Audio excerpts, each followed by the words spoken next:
Ce que le Parlement fixe comme budget, c'est l'argent du contribuable congolais.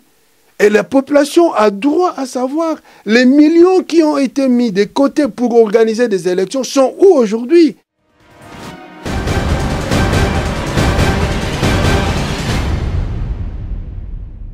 Pour qu'un joueur, quelqu'un arrive à entretenir son véhicule, il faut qu'il puisse avoir un certain standing de vie, un salaire qui lui permette de faire ça. Si vous profitez d'une occasion tout simplement pour donner des véhicules, mais et l'avenir? Or, le problème qui est ici, pour lequel il y a eu ville morte, c'est l'avenir.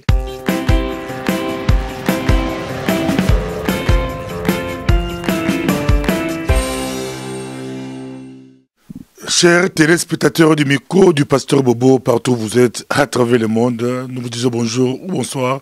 Ça dépend de l'heure à laquelle vous nous regardez. L'actualité oblige.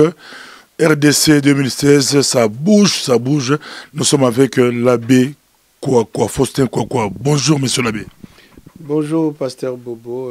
Bonjour aussi aux téléspectateurs qui nous suivent à l'instant. Nous commençons directement par l'actualité. Ville morte, Kinshasa, ville morte pour l'opposition. L'opposition crie victoire, mais la majorité, on dit que c'était un fiasco. Bon, c'est tout à fait normal hein, que la majorité puisse dire que c'était un fiasco. Si c'était vraiment un fiasco, ils ne passeraient pas leur temps à parler, à discréditer ce qui s'est passé. C'est parce qu'il y a eu justement une réussite, parce que nous sommes ici, nous avons des frères, des sœurs, des amis, des connaissances partout. On a appelé sans toutefois se référer à nos collaborateurs politiques, mais rien qu'à la population dans toutes les communes de Kinshasa. Tout le monde dit que voilà, les gens sont restés à la maison, il n'y a pas eu d'école, il n'y a pas eu, les gens ne sont pas partis au travail, les magasins n'ont pas été ouverts. C'est ça, quand on parle de villes mortes, ce n'est pas le fait de voir les gens dans la rue se promener, c'est tout à fait normal. Mais c'est le travail qui est bloqué, les écoles sont fermées, les bureaux sont fermés, les magasins sont fermés, les transports, on peut comprendre, les bus de l'État qui vaguent, mais il n'y a personne là-dedans. C'est ça, comment je dirais, la ville morte, le fait ville morte, c'est surtout ça. Donc pour nous, nous considérons que le mot d'ordre a été suivi à 80%. Donc 80%, c'est une distinction dans une note qu'on donne à un étudiant. Donc voilà, nous sommes satisfaits. Satisfaits non pas tout simplement parce que ça a réussi, mais satisfaits dans ce sens que le peuple a compris sa responsabilité et surtout que l'interlocuteur qui est devant nous, l'interlocuteur qui fait que ce qu'on a connu en 1992, le 16 février, toutes ces revendications qui se résumaient au fait que le peuple voulait sa conférence nationale souveraine. À travers la conférence nationale souveraine, c'était l'expression de l'aspiration d'une vie libre, démocratique et heureuse. Tout cela continue encore aujourd'hui. Pas plus tard qu'il y a une année, alors que on commémorait la 24e année, il n'y a pas longtemps, une année, pratiquement pour de mêmes choses, on en a tué aussi des quarantaines comme la fois passée. Alors, commémorer cet événement, c'est justement dire à ceux qui sont au pouvoir, voilà ce que le peuple pense de vous, le peuple en a marre, prenez conscience, nous ne voulons plus de vos tralala qui veulent nous amener à un dialogue qui n'a pas de sens. Considérez ce que le langage exprimé par la population, donnez-leur leur élection qu'ils revendiquent aujourd'hui, accordez-leur la liberté parce que ce peuple a besoin de vivre heureux et non pas se laisser, se faire confisquer tous les bien-être, toute la dignité, tous les droits par un petit groupe de personnes qui dirigent, qui n'ont aucun respect, aucun regard, aucune considération vis-à-vis du peuple. C'est les faux pas de Kabila ou les faux pas du régime Kabila, l'enlèvement et enlevé et relâché. L'enlèvement du député Martin Fayolo n'a pas contribué à la réussite de cet événement. Bon, vous pouvez qualifier ça de faux pas, ben, je ne sais pas. C'est un élément évidemment qui a été malheureux. Je ne pense pas que c'est le seul élément qui a fait que le peuple puisse aujourd'hui observer ce que l'opposition lui a demandé. Évidemment, c'est comme on dit, c'est une goutte dans un verre d'eau qui est déjà plein, qui déverse évidemment cette eau. C'est une manière justement de confirmer ce qui a été dit avant, la confiscation des libertés, la négation de la dignité de l'homme, la manière dictatoriale de gérer l'État. Ce n'est pas comme ça. Et si déjà il y a 24 ans, la population congolaise, à l'époque zaïroise, a dit non à cela, c'est vraiment dommage, regrettable qu'aujourd'hui qu'on puisse revivre les mêmes choses comme si les morts d'il y a 24 ans n'ont servi à rien. Et c'est comme ça, moi, quand j'entends les gens qui parlaient, même tout à l'heure que je suivais la télévision, certains journalistes qui essayent de faire appel au peuple, soit disant que le peuple a compris, le peuple n'est plus dupe. Je me demande, ces gens-là vivent où? Ils vivent dans quel pays? Quand j'entends la responsable d'une certaine société civile dire que le Congo n'est pas seulement Kinshasa et que Kinshasa, le peuple a compris, le Congo a compris, le peuple a vaqué à ses préoccupations, on ne va plus le tromper. Je me demande, mais ces gens font quelle analyse de la situation du pays? Quelle analyse on fait de la situation du pays? Hein? Si on dit aujourd'hui, voilà, ceux-là sont morts parce qu'ils exigeaient un dialogue. C'est vrai, la conférence nationale souveraine, c'était un espace de dialogue. Mais c'était dans quel contexte? Aujourd'hui, l'heure n'est pas au dialogue. Parce que le dialogue que nous avons tenu à la conférence nationale souveraine, le dialogue que nous avons tenu à Sun City, qui devait baliser le chemin pour pouvoir construire un pays démocratique, suffisent. Nous n'allons pas comme État toujours revenir à la case du départ, dialogue, on fait les dialogues, on prend des textes, au lieu de respecter ces textes, non, on fait je dirais moi, de la légèreté dans la gestion de l'État, et puis on dit voilà, nous on n'a pas pu faire ceci, cela, revenez autour d'une table et discutons. C'est irresponsable. J'ai toujours dit ça, c'est irresponsable. Et donc, ne pas comprendre pourquoi on appelle le peuple à pouvoir s'exprimer, parce qu'évidemment, il y avait, comme vous le savez, une marche qui était prévue par l'épiscopat, malheureusement, qui s'est rétracté. Ce peuple qui n'est pas respecté, comme il y a une année, sur qui on a tiré à balles réelles, craignant qu'il puisse encore être victime de ces atrocités. Alors, on a pensé que pour pouvoir s'exprimer, la ville morte serait le moyen approprié. J'ai entendu mon aîné José Mpundu sur une chaîne là qui disait on aurait dû peut-être s'organiser en cotisant l'argent pour organiser des élections. Et puis au lieu d'organiser une ville morte, c'est un aîné que moi je respecte beaucoup, avec qui nous sommes en collaboration. Mais là, je dis sincèrement, je ne suis pas d'accord avec lui, parce que ce sont des choses qu'on ne peut pas encourager. Le pays nous appartient, tous. Si le Parlement a voté de budget depuis 2012, budget pour organiser des élections, et que cet argent-là, aujourd'hui, on ne sait pas nous dire qu'est-ce qu'on en a fait, qu'on vienne demander à la population de cotiser, alors que ce que le Parlement fixe comme budget, c'est l'argent du contribuable congolais. Et la population a droit à savoir les millions qui ont été mis de côté pour organiser des élections sont où aujourd'hui? On ne va plus demander à la population de cotiser pour pouvoir s'approprier son élection. Moi, je trouve ça tout à fait aberrant comme proposition. C'est comme si le pays est devenu un truc d'un individu qui peut se permettre de faire n'importe quoi, et tout le reste de cette population doit toujours marcher derrière pour quémander, pour pouvoir implorer, pour chercher des solutions pour plaire à un groupe. Je trouve que c'est vraiment regrettable. Monsieur l'abbé, le 10 février 2016, c'était la ligne rouge que vous avez mis, vous, au niveau du Front citoyen, au niveau de la dynamique de l'opposition. Vous avez dit le 10 février.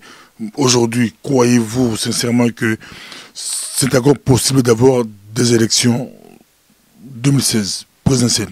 Mais bien sûr que oui. L'organisation des élections au Congo pour cette année 2016 est encore possible. C'est une question de volonté politique. Pas très longtemps, il y a 2 semaines, l'envoyé spécial du président Barack Obama, Pirello, venait de le dire en rentrant aux États-Unis dans son rapport. Il a dit le problème des élections au Congo n'est pas de l'ordre technique, mais il est de l'ordre politique. C'est tout. Donc, du point de vue technique, il n'y a pas de problème, de difficulté. Si on veut, si ceux qui sont au pouvoir aiment encore le pays, si ceux qui sont au pouvoir cèdent à l'objectivité de la chose, nous avons dirigé, nous avons mal dirigé, livrons-nous au verdict des urnes. Si vraiment le peuple ne veut pas de nous, mettons-nous de côté. Mais ça, on se rendra bien compte que l'organisation des élections est encore possible. Mais le vrai problème, il est là, conscient du fait que le pays a été mal géré, conscient du fait que si nous nous livrons au verdict électoral, nous ne serons pas là, alors créons du cafouillage, alors cherchons à créer un glissement, et tous les turférères qui suivent derrière, qu'on a rachetés, qui parlent du dialogue, qui sont aujourd'hui en train d'accuser l'opposition parce qu'il a fait appel à la ville morte, tous ces gens-là cherchent comment partager ces petits gâteaux. Nous disons que les élections sont encore, l'organisation des élections au Congo sont encore possibles. Alors, il faut faire cette pression. La limite qu'on a donnée le 10 février, effectivement, c'était la limite. Aujourd'hui, c'est un acte, une action qui vient d'être faite. C'est comme pour dire qu'on passe à la vitesse supérieure. On doit aller d'action en action. On n'avait pas dit que, voilà, puisque nous avons dit la limite, c'est les 10, et maintenant, demain, Kabila, tu n'es plus au pouvoir. Non. C'était l'ultimatum pour dire, si vous dépassez ça, que vous ne nous offrez pas ce que tout le peuple attend, maintenant, nous aussi, nous allons procéder à faire des actions pour faire pression. Et la ville morte en est une première. Que va-t-il se passer au cas où, en décembre 2016, il n'y a pas d'élection présidentielle? Que va-t-il se passer? Kabila va rester président de fait, comme le dit la Constitution, l'ancien président et le nouveau président. Il faut qu'il y ait passation de pouvoir. Que va-t-il se passer concrètement? Mais ce qu'il ne faut pas oublier, d'abord à la question « Que va-t-il se passer ?» Moi, je ne suis pas Dieu pour pouvoir répondre aux questions des choses qui se passeront dans le 6, 7, 8 mois. Que dit le texte? Le texte dit, quand on parle de la passation du pouvoir, c'est quand il y a élection, avant l'installation du nouveau président. En ce moment-là, le président qui est en place travaille jusqu'à la passation. Deuxième aspect de comment, dans une autre possibilité où on peut dire que le président puisse rester quand il y a, par exemple, une situation grave. Admettons que, comme maintenant, nous sommes en train de vouloir préparer des élections chez nous.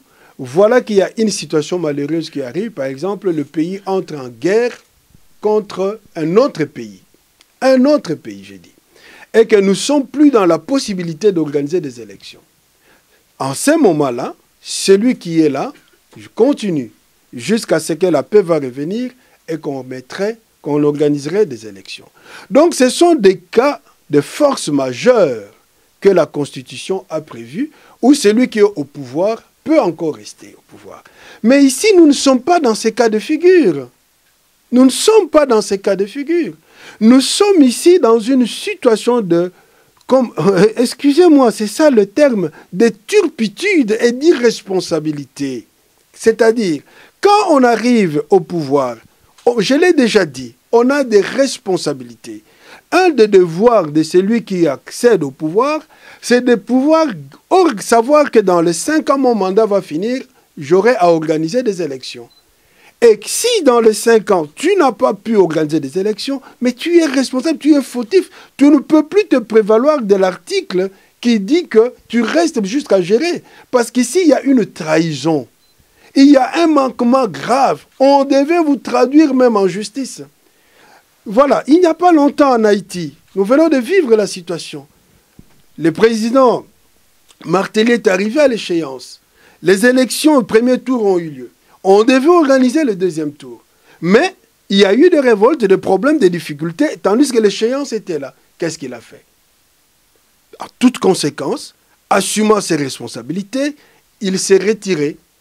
Moi, je me retire. Comme la Constitution dit, en cas d'absence du président de la République, le président du Parlement et du Sénat s'arrange pour pouvoir trouver une solution. Ils ont trouvé une solution et il y a quelques jours, on vient de nommer un président intérimaire qui a l'obligation d'organiser des élections. Mais ça doit se faire comme ça. Une transition. Oui, une transition pour ces cas-là de quelques 2 mois. Une transition de 2 mois pour organiser des élections. Parce que le président qui devait le faire a été dans une incapacité. Et en ce moment-là, le texte même de loi le juge, le condamne en fait pour qu'il se mette à l'écart. Et c'est ça la situation. Si le président Kabila n'arrive pas à assurer l'organisation des élections en cette année, c'est-à-dire que dans un premier temps, on doit l'accuser de trahison, de non-respect de ses prérogatives en tant que garant de la Constitution. On ne peut pas passer par des superfriges pour pouvoir faire croire aux gens que non, cette situation-là est normale. Elle n'est pas normale. C'est honteux pour un État comme le nôtre de se prévaloir comme ça devant les gens en disant « Nous n'avons pas l'argent pour organiser des élections. Puisque nous n'avons pas l'argent, nous restons. » Alors que tout le monde le sait, on revient là-dessus. Chaque année, le Parlement a voté un budget. Qu'on nous dise où est parti cet argent-là. Ça va chauffer cette année, c'est vraiment... On est avec M. l'abbé, mais 2 jours après l'enlèvement de M. Fayulu, savez-vous pourquoi Martin Fayulu a été enlevé? Savez-vous pourquoi il a été relâché, on dit nuitamment, précipitamment? Vous le savez, quelles sont les raisons? Il y a beaucoup d'opposants qui ont parlé du 16 février. Pourquoi seulement lui? Les raisons?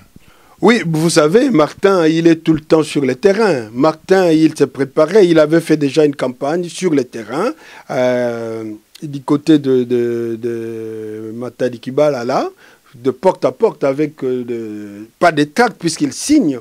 Le message est signé pour conscientiser la population, sensibiliser, expliquer à la population le bien fondé d'observer une ville morte. Et il s'est préparé à aller du côté de Massina pour la même activité. C'est sûr, ils ont vu en lui quelqu'un avec cette sensibilisation qui arriverait à vraiment faire obéir toute la population à observer cette journée ville morte. Ça, c'est la première chose. Alors, pour empêcher que cela se passe, alors ils ont monté cette arrestation. Donc, ça consistait... on pouvait comprendre ça d'abord comme une intimidation. De 2, une manière d'empêcher la sensibilisation et la mobilisation pour que le message ne circule pas. Bon, de 3, bon, ça je n'y crois même pas parce qu'ils veulent faire croire que Martin cherche à faire un coup d'État au président Kabila. Notre discours n'est pas celui-là. Notre discours n'est pas celui-là de chercher à faire un coup d'État au président Kabila. Ce n'est pas ça. Nous n'avons que faire. Nous voulons tout simplement une passation démocratique du pouvoir. Ils l'ont pris, ils voulaient lui faire signer des papiers. Là, il dit ce n'est pas ça. Il l'a refusé. Comment et pourquoi on l'a libéré? Il faut le leur demander.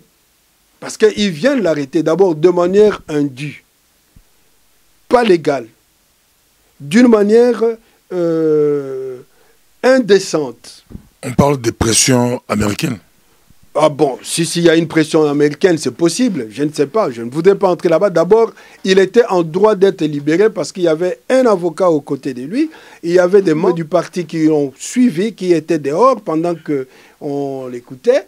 Effectivement, je suis sûr qu'il y avait aussi de pression parce que même par ici, nous avons pu contacter des gens pour dénoncer cette affaire. Mais c'est qu'il faut dire d'abord que cette arrestation, comme je le disais tout à l'heure, était tout à fait indue, tout à fait non pas légale et qui ne pouvait pas se faire, surtout que Martin, c'est un député qui est couvert par l'immunité parlementaire. Encore une fois, voilà comment est-ce que le pouvoir nous montre que nous sommes vraiment dans un état bananier où on ne respecte pas la loi. Il y a la volonté des individus qui peuvent se permettre de faire n'importe quoi. La dignité humaine, ce n'est plus, ça ne sert à rien. Donc il faut toujours accepter ce que eux disent comme étant une vérité de la police, alors que tout le monde sait, tout le monde voit, on est en train de s'engager sur un chemin très dangereux pour l'avenir du pays. Donc voilà pourquoi je dirais que Martin a été libéré dans ces conditions-là. Donc pression, c'est sûr, il y en a eu, mais illégalité de la mesure, elle était là. Donc absolument, ils étaient dans l'obligation de les libérer. On gala, monsieur l'abbé Bazolandayo, partout. Mais bien peu, l'église catholique, monsieur l'abbé Yotilolo, au dirigeant mais l'église catholique, sur le bilan besoin qui s'y maté, sur le bilan retiré qui marche sans binoté, de Kamusou Bakagimba, t'attendez, tout en bas à Simala bilan. Mais nous, ça ne nous fait pas peur qu'on ait arrêté Martin. Martin, quand il s'engage politiquement, il s'engage dans l'opposition, dans un contexte comme celui-là de la dictature. Mais c'est un risque à prendre. C'est un risque à prendre. Un jour ou l'autre, ça pouvait arriver, c'est arrivé. Mais ce que nous faisons, nous, c'est dénoncer, dire autre chose que ce que dit le gouvernement. Ce n'est pas un mal, ce n'est pas une faute, ce n'est pas une... comment?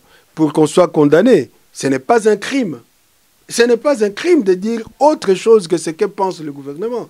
Ici, je l'ai déjà dit. Quand j'entends les gens évoquer encore, aujourd'hui, évoquer encore, Gorée. Quand j'entends les gens dire que, voilà, on est en train d'instrumentaliser la journée du 16 février. Je dis, mais ces gens ne comprennent rien. Ils ne comprennent rien. On n'instrumentalise pas la journée du 16 février. Mais la même raison, la même cause pour lesquelles les gens sont morts le 16 février continue encore aujourd'hui. Continue. Tu vois, c'est comme à l'époque du feu Munguludiaga qui disait « On a changé de chauffeur, mais le véhicule est le même. » C'est à cause de ça. Là, vous visez Bruno Mavungu, le CG de l'UDPS. Mais non, moi je n'ai rien à voir avec Mavungu. Ce n'est pas lui que je vise. Je parle de la situation telle qu'elle s'est vécue aujourd'hui. Ça n'a rien à voir. Parce que lui, il était clair que l'opposition voulait récupérer, la dynamique de l'opposition voulait récupérer le 16, ça ne concernait que la société civile.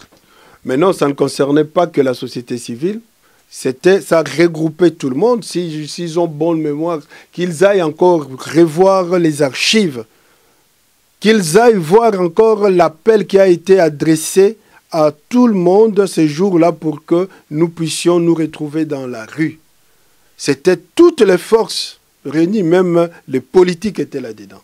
Dire que ça ne concernait que la société civile, ça c'est faux. Ça c'est de un. S'il l'a dit, c'est vrai, moi je ne l'ai pas suivi. S'il a parlé d'une récupération, alors je ne sais pas, je demanderai alors au président Étienne Tshisekedi, qui aussi a encouragé cette journée morte, peut-être de prendre des mesures à l'égard de Mavungu. Parce que je trouve ridicule qu'il puisse tenir un tel propos. Il n'y a pas de récupération, c'est un événement qui se vit dans un événement. Vous demandez à Étienne Tshisekedi de suspendre son secrétaire général pour le Mavungu. Je dis qu'il prenne des mesures. Parce que s'il nous dit que c'est une récupération, donc il accuse son propre président d'avoir fait de la récupération parce que le président Tshisekedi a donné l'ordre qu'on puisse faire cette journée. Après, Mavungu l'a dit avant. Même alors. Donc, j'ai dit que dire que c'est une récupération, c'est vraiment être, ne pas être en phase avec l'histoire et avec la réalité d'aujourd'hui. Parce que je l'ai dit, pourquoi ces gens-là sont morts? Il ne faut pas voir tout simplement la réouverture de la conférence nationale souveraine. Mais il faut voir que signifiait la conférence nationale souveraine pour nous en ce moment-là. Tout ce que la conférence nationale souveraine impliquait comme, comment je dirais, qu'elle revêtait comme aspiration du peuple congolais, dont la liberté, la démocratie, le bien-être social, économique, tout cela signifiait ça dans cette manifestation. Alors, réprimer la conférence nationale souveraine, c'est réprimer toutes les aspirations du peuple congolais. Aujourd'hui, c'est la même chose. Ce que nous avons vécu il y a 1 an, quand on a réprimé la marche qui refusait le changement de la Constitution. Ça signifiait quoi? Le peuple voulait la démocratie, le peuple voulait le bien-être, la liberté. Et en commémorant cette journée, On fait voir aujourd'hui que les mêmes mots pour lesquels nos frères et sœurs-là sont morts continuent encore aujourd'hui. Et nous disons non, non, non à cela. Alors on ne peut pas parler d'une récupération. Les mêmes causes produisent les mêmes effets. Nous sommes avec M. l'abbé. Ça a été un plaisir de vous avoir avec nous. C'est aux juristes de voir est-ce que Tshisekedi doit suspendre Bruno Mavungu. Ça fait vraiment polémique, mais heureusement, toute l'opposition était derrière l'action, y compris le grand leader Étienne Tshisekedi Wa Mulumba. Parlons un peu sport. Le Léopard, champion d'Afrique à Kigali, ils arrivent en catémini. Ils ont eu des Prado, d'autres disent qu'ils doivent vendre leur Jeep parce que ils seront incapables d'assumer, d'assurer. Bon, il doit vendre, ça c'est à chacun de voir librement ce qu'il peut faire de sa voiture. Hein. Moi, personnellement, écoutez, je vois encore en France, quand l'équipe nationale a eu sa Coupe d'Europe, le gouvernement a donné quelque chose à chaque joueur. Ça s'est fait qu'on puisse donner aux joueurs. Mais je voudrais revenir sur une situation que nous avons vécue en 1974. Les Léopards ont gagné la coupe que nous avons appelée Moseka. C'était l'effervescence. Et le président Mobutu a donné, en ce moment-là, l'économie du Congo était forte.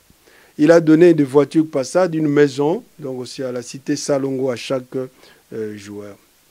2 ans après, c'est le Congo-Brazzaville qui gagnait la coupe, en 1976. Le président Marien Ngouabi a donné 17 chemises aux Congolais de Brazzaville avec 19 pantalons, comme don remerciement. Ça signifie quoi? Chacun donne, non pas par orgueil, par vanité, mais selon ses capacités et ses moyens. On était communiste, M. l'abbé. C'est le communisme, c'était normal que Mobutu, comme un capitaliste, il donne des maisons. Le communisme, ça n'a rien à voir. L'année passée, il y a eu une autre équipe, un autre pays qui a gagné la coupe. L'année avant, il y en avait aussi, même la CAN. Mais il faut essayer de comparer dans ces pays-là, qu'est-ce qu'on a donné aux joueurs. Je voudrais dire une chose, je ne suis pas contre qu'on donne aux joueurs, mais il faut toujours revenir sur les contextes et les moyens qu'on possède. Quand les gens crient que nous n'avons pas l'argent pour organiser les élections, quand les gens crient que nous n'avons pas ceci, cela pour réaliser, faire ceci et cela, pour le bien-être des gens, les salaires par exemple des ouvriers, des enseignants, des militaires, des policiers, vous comprenez ça? Je ne refuse pas la joie que nos jeunes nous ont donnée. Mais je pense que les léopards eux-mêmes seront les premiers à comprendre si on leur dit « Nos frères, vous nous avez donné beaucoup de joie, mais regardez, nous sommes en train de traverser une situation de crise. Contentez-vous par exemple des primes de 5 000 $ chacun. » Les ministres ont 10, 20, 30 voitures, M. l'abbé. Mais les ministres, les 20, 30, vous savez qu'ils volent, excusez-moi de le dire. Il y a des détournements qui sont la corruption, ça on le sait au Congo. Ce n'est pas moi qui invente. Eux-mêmes, dans leur rapport, 80% de l'argent qui sort du fisc congolais se perd dans les poches des individus. Eux-mêmes le savent, dans les rapports, il y en a. Donc il ne faut pas comparer ça. Le vrai problème, c'est celui-là, justement. Tu peux comprendre un pays comme le nôtre, qui a des richesses beaucoup plus que l'Angola. L'Angola arrive à maximiser 70-80 milliards dans son budget annuel, et le Congo nage que sur les 5, les 6. Vous pouvez comprendre ça. Et chaque fois qu'on vous parle des matières premières, on vous parle de ceci, posez-vous la question. Comment est-ce que nous sommes incapables de maximiser cela? Mais en réalité, quand vous regardez, pas plus tard qu'hier encore, je lisais combien de milliards de francs congolais perdus dans l'enseignement, ceci, cela, dans les contrats consignes, et ainsi de suite. C'est ça le vrai problème. C'est-à-dire que je ne suis pas contre, comme on dit, dans la période de moisson abondante, qu'on donne des moyens conséquents à nos jeunes qui nous ont donné la joie. Mais quand on crie que nous n'avons pas l'argent, nous souffrons, qu'on puisse se permettre à faire de telles dépenses, c'est inconcevable et c'est contradictoire. Pourquoi? Mais oui, je voudrais en finir. Mais pourquoi? Maintenant, on peut tout simplement se dire, vous avez suivi les tweets faits par M. Mova, que voilà, maintenant, même s'il a nié, mais c'est vrai, c'est lui qui a fait ça, qu'avec la victoire de Léopard, le 3e mandat de Kabila est assuré. Vous comprenez? Donc, on peut déduire que c'est une opération de charme, que de donner ces moyens-là, non pas avec souci réel d'aider ces jeunes gens, mais pour essayer de corrompre la conscience et de la population, sachant que les Congolais, voilà, ils se laissent prendre dans ces petites histoires. Alors facilement, si nous donnons ça aux léopards, ils vont vite nous sympathiser. Il y en a qui sympathisent. Mais voilà, c'est ça. Mais moi, je voudrais aussi ajouter, on ne peut pas instrumentaliser une victoire sportive comme ça, comme on l'a fait. C'est vraiment dommage quand vous voyez comment les Maliens qui étaient 2e ont été accueillis chez eux et en voyant ce qu'on a réservé comme accueil à nos léopards, mais c'est décevant.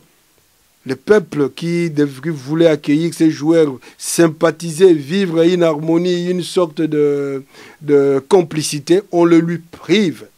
Mais pourquoi ça? Après, non, venez au stade pour les accueillir. Dieu merci que les gens ont bien compris. Ils ne sont pas partis. C'était chaotique. Merci beaucoup. Nous sommes à la fin. Quelqu'un nous a écrit, Miko du Pasteur Bobo, est-ce que les léopards vont aussi arriver ici dans la diaspora? Parce que dans toutes les villes d'Europe, on a crié victoire, victoire. Ils ont permis aux léopards du Congo de circuler dans toutes les villes du pays. Ils ont commencé le 16 février à Goma. D'autres disent que c'est politique. C'était pour empêcher la ville de Goma de faire comme les autres villes, la journée ville morte. Nous sommes à la fin, on peut vous redonner la parole, mais quand l'abbé parle, il dit des choses en profondeur. Les léopards ont des prados, des jeeps, mais la CENI n'a même pas de brouettes pour faire déplacer les bulletins de vote. On vous laisse 2 minutes, une minute pour terminer. Mais c'est comme pour dire que c'est une inversion des valeurs. Parce que les jeunes gens nous ont fait procurer de la joie, c'est bien. Mais je pense qu'on ne doit pas exagérer dans la manière de le fêter. C'est une distraction, en fait. Nous avons suivi des matchs. Maintenant, ils ont ramené la coupe. Mais mettons ça de côté, c'est tout. Faisons ce que nous devons faire. Vous avez posé une question là. Ceux qui leur proposent de vendre ce véhicule, pourquoi ils leur proposent? Je suivais Papa Molière là qui disait, vous savez, ça s'entretient le véhicule. Et il faut le réparer, les pneus s'usent et tout ça. Le vrai problème est là. Pour qu'un joueur, quelqu'un arrive à entretenir son véhicule, il faut qu'il puisse avoir un certain standing de vie, un salaire qui lui permette de faire ça. Si vous profitez d'une occasion tout simplement pour donner des véhicules, mais et l'avenir. Or, le problème qui est ici, pour lequel il y a eu ville morte, c'est l'avenir. Assurer à chacun des conditions de vie agréables pour que chacun, un joueur qui est bien payé, peut lui-même s'acheter sa voiture, peut alors l'entretenir. Mais si occasionnellement, parce qu'ils ont eu la coupe, c'est à ce moment-là que vous pensez à eux. J'ai vu l'entraîneur Libengela après la CAN. Vous savez, il n'avait même pas eu sa prime. On ne l'a même pas payé. Hein? Vous voyez ces histoires-là. Mais quand il y a coupe, maintenant, on donne l'impression qu'on s'occupe de ces gens-là. Moi, je trouve ça lamentable. Donc, il ne faut pas qu'ils viennent jusqu'en Europe. On a besoin de l'argent, soi-disant, pour beaucoup de choses au Congo. Nos vaillants léopards comprendront ça. Qu'on explique aux gens, nous sommes en période de crise. Mais c'est ça justement des dépenses que nous appelons folles. L'argent de la CENI, au lieu de le faire, non, pour organiser des élections, on prend cet argent, on en fait d'autres dépenses qui n'étaient pas prévues, des dépenses de folie, des dépenses de complaisance. Et puis quand on doit faire les choses de l'État, pour lesquelles on est là, sans vergogne, non, nous n'avons pas d'argent. Non. Non, non, non, non, non, non, non. Merci beaucoup. À la prochaine. On aura encore M. l'abbé, parce que l'actualité bouge. L'actualité RD Congo 2016, c'est vraiment du show. Merci.